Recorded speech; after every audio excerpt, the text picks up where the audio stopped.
For me, it all began around 14 years ago with a phone call to Bill Owens about an ad to work on some video projects. And at that time, I knew him as a photographer who made a book that I just absolutely adored when I was in high school. And I was going down to, he said, "Come on down tomorrow." And I thought I was going for a job interview, and I got to his house, and he set me to work right away. And you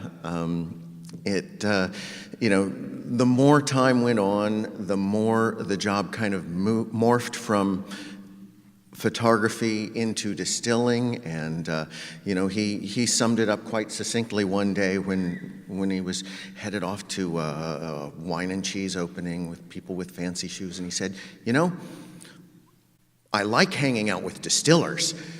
That is to say, this was where he wanted to be. And I knew little about him then, that, you know, he had a Guggenheim and 2 NEA grants, and I'd never heard of Beer the Magazine or Modern Brewer or Buffalo Bills.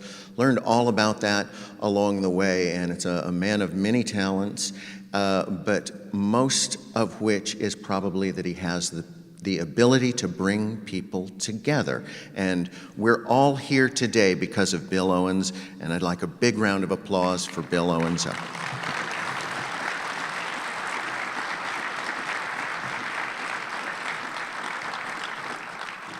Well, in a few minutes, this is our 15th year, and in a few minutes after I finish, the doors will open, and you'll walk into the other room where there's about 180 vendors. And I always like being the last speaker because it's my opportunity to tell stories. And I like when I get together with friends, we tell stories about growing up and being part of that American dream. I was raised on a farm near Sacramento, California.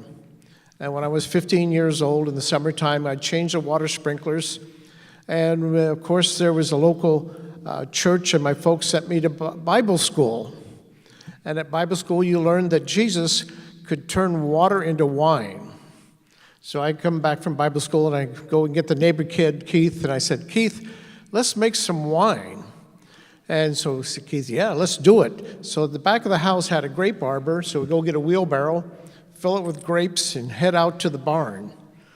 We had a barn, a shed, a lean-to, 5 acres of land. I had a Tarzan rope, a tree fort, and all the stuff. So we go into the barn, and my dad had put wash trays in a corner there and put lumber on it. And so we removed the lumber, took the grapes, poured them into the wash trays, took the 2x4, smashed up the grapes, and covered it up so my dad wouldn't know what we're doing. We're, after all, only 15 years old.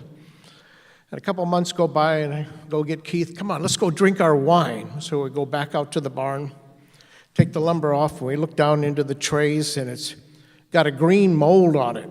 And so I get the mason jar, and I dip in. I said, "Keith, you drink it first." And you put it to your nose. You couldn't drink it. So now what do? I got to hide and get rid of this project. I don't want my dad to catch us trying to make wine.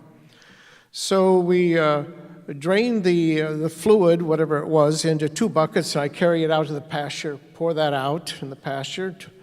And then we go back to the barn, and we look, and in the bottom of the wash trays were all the stems and the leaves. So we drag the wash trays out into the yard. We dig a hole and bury all the leaves and all that evidence. And then we take a garden hose, and we wash out the trays, and you look inside, and all of a sudden, it's bright, shiny in there, that apparently the wine ate the galvanizing, so you produce zinc, so we produce basically rat poison from the acid from the wine, and it's a good thing we didn't drink it. So months go by, and we're sitting at dinner one night, and my dad says, "Bill, out in the pastures, there's big round circles of dead grass. What's that about?" And I looked at my dad and said, "UFOs have landed." Well, that's my story. I'm sticking to it. Enjoy the conference.